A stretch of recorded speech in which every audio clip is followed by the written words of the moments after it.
polisi kurang pandai berempati pada masyarakat.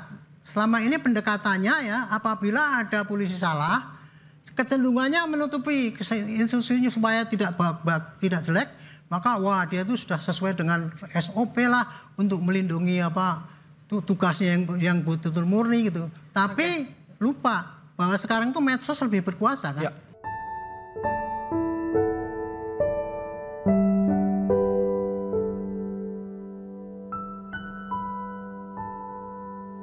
Apa kalian hanya diam, Bapak Ibu polisi? Bayangkan perasaan orang tua di luar sana, buatan kecil kalian. Ada korban selanjutnya atas aksi represif.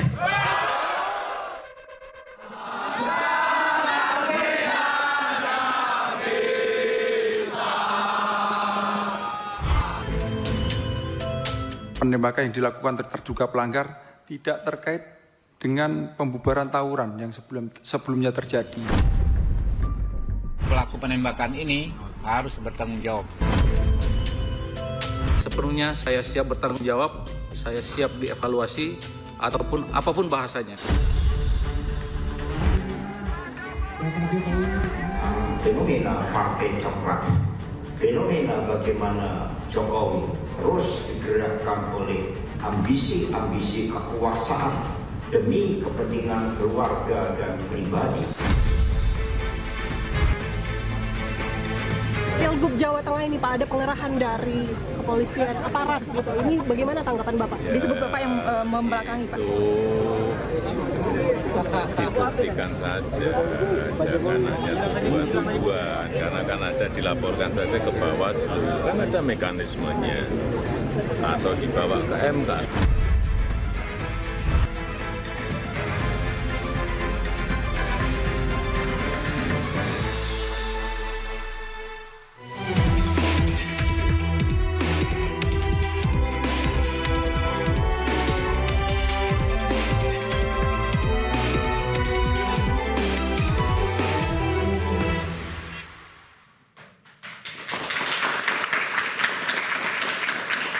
Selamat malam pemirsa, Korps Bayangkara sedang menjadi isu hangat di tengah publik.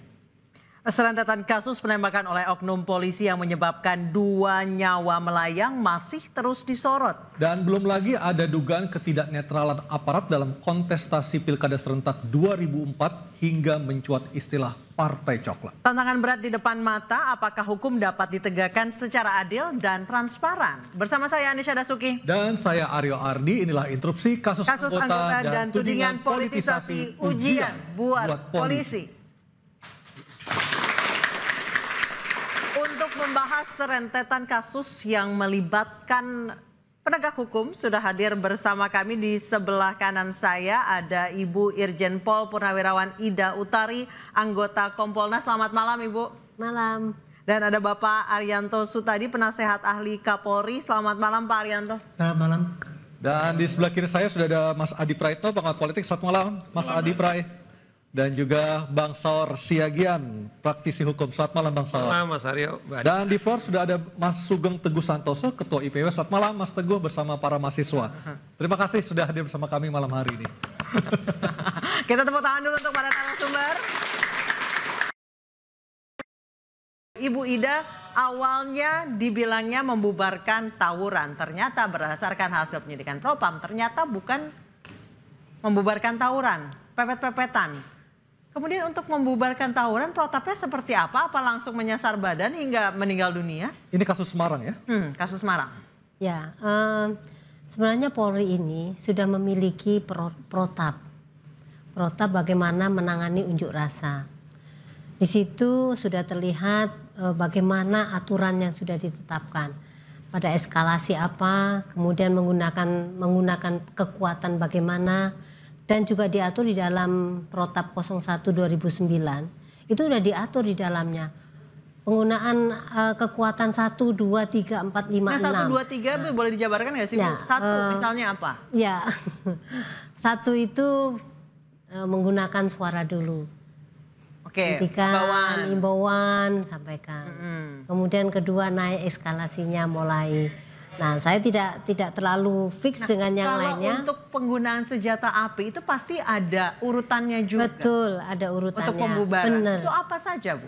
Jadi urutannya adalah ketentuan anggota Polri itu kalau dia menggunakan kekuatan berupa senjata api itu sudah masuk di level 6. Artinya bahwa pada kondisi itu sudah mengancam jiwanya anggota Polri itu atau mengancam jiwa Kalau Ibu lihat dari masyarakat. CCTV yang beredar, itu sama sekali tidak terancam dong berarti jiwanya polisi pelaku itu. Jadi begini, kondisinya di sana itu memang tidak sedang adanya tawuran kan pada saat di CCTV. Sudah jarak agak karena jauh. memang berbeda tempatnya, Jadi memang begini, penggunaan kekuatan itu disesuaikan atau sesuai dengan persepsi masing-masing anggota. Yang dilihat anggota saat itu apa sebenarnya? Kalau umpamanya dia pas dipersepsikan, oh ternyata itu ada sedang mengejar begal umpamanya seperti di pikirannya dia, kemudian melakukan tembakan. Atau itu adalah masing-masing orang atau anggota itu menentukan bagaimana dia menentukan kondisi saat itu sehingga dia mencabut senjata. Artinya ada diskresi di situ di lapangan ya? Tergantung keputusan dari anggota melihat situasi di lapangan seperti apa? Ya, kalau diskresi ya memang semua tindakan kepolisian itu adalah berdasarkan penilaian. Penilaian anggota itu akan akan tepat atau tidak tepat. Itu tergantung dari kemampuan dia menilai, kemudian pengalaman dia menilai, pengetahuan dia menilai sesuatu yang terjadi di lapangan. Kalau dia tidak terbiasa menilai sesuatu kejadian di lapangan itu, maka ya pasti akan ada miss-nya. Saya ke Bang Saur, ini arogansi atau kesalahan penilaian semata? Sampai nyawa sangat kuat, sangat anak arogan ya. Karena bayangkan secara kalau kita ikuti jelas apa yang diberikan penjelasan oleh Kapoltabes berbeda dengan Propam. Yang kita sangat miris, Kapoltabes bukan saja merasa iri ada saudaranya yang harus dilayani, dilindungi. Dia melibatkan wartawan, koordinator wartawan untuk supaya kematian ini bisa tertutup.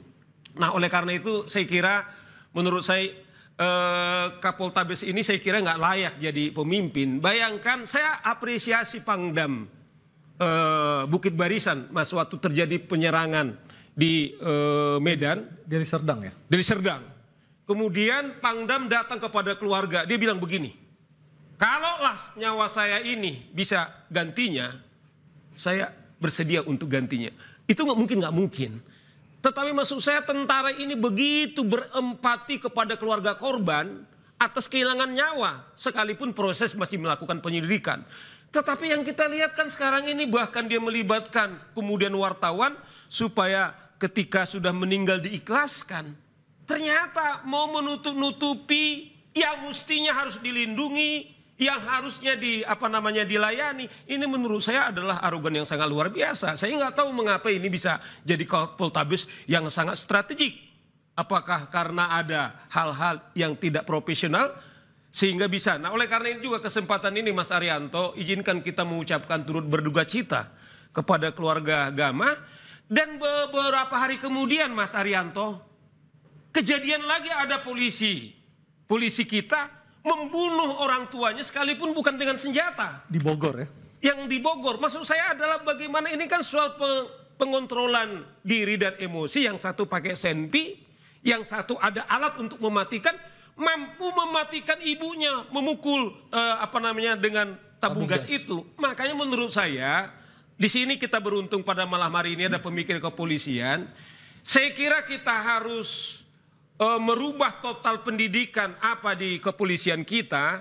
Kelihatannya saya lihat tidak ada profesi yang paling mulia kalau saya lihat dari kepolisian dari profesi manapun, termasuk pendeta menurut saya. Coba ada 3 tugas daripada kepolisian, Mas Priyatno.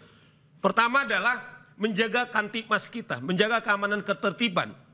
Kedua, menegakkan hukum. Dan yang ketiga yang paling sempati adalah yaitu melindungi, mengayomi, dan melayani masyarakat. Profesi apa? Advokat tidak pernah dimandatkan segitu. Saya ke Pak Arianto. Pak Arianto, sejak kasus Sambo ini polisi ketika pertama kali mengeluarkan statement ke publik itu terkesan dan juga melindungi kepolisian itu sendiri, tetapi pada akhirnya terbukalah aib yang sebenarnya, Pak Arianto. Kayak nggak kapok gitu, Pak Ari? Ya, saya setuju dengan tuduhan itu ya. Dari pengamatan saya tampil di TV ini, saya selalu melihat sebetulnya itu apa yang terjadi dan bagaimana reaksi polisi yang terjadi. Selama ini rentetan yang kejadian ini ya, semua menimbulkan aib yang besar kepada polisi. Dan kemudian itu yang dilakukan oleh oknum, saya bilang itu ya. Dari 460.000 anggota polisi yang mencuat secara dahsyat itu ya, mulai dari Pak Sambo kemudian berturut-turut dengan tindakan eksesif dari yang dilakukan oleh polisi. Yang menimbulkan sorotan masyarakat itu kalau untuk sampai sekarang ini ya, yang nomor satu adalah arogansi polisi, kemudian eksesif, tindakan eksesif, arogansi, eksesif, kemudian tindakan koruptif ya. Dan terakhir ini ikut di dalam politik. Ya. Nah itu sebetulnya ini termasuk dalam larangan-larangan yang sudah ditentukan di dalam kode etik polisi.